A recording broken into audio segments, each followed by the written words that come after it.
How to add other story to my story on Instagram. Hi everyone, welcome back to our channel. I am Bimal from App Guide. In today's video, I'll simply show you the way as to how you can add other story to my own story on Instagram. So make sure to watch the video till the end. Now, first of all, if I just open up Instagram and I just try to add someone else's random story to my own story, you can see if I open up that option, we don't have any type of option to actually add this to our own story. And the only way to add this story to our story is to actually take a screenshot of this story, add them to our own story, and then mention that specific person.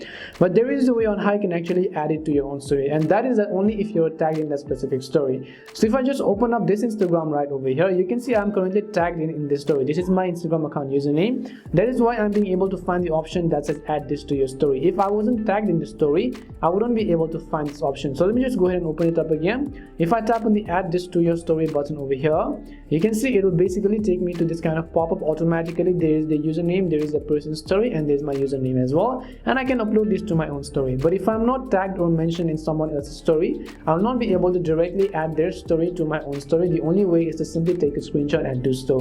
Hope this video answered your question. We hope the video was really helpful, and if it did help you, make sure to leave a like and subscribe to our channel. And if you have any more questions, then make sure to also leave them down. Thank you very much for watching, and see you soon in our next video.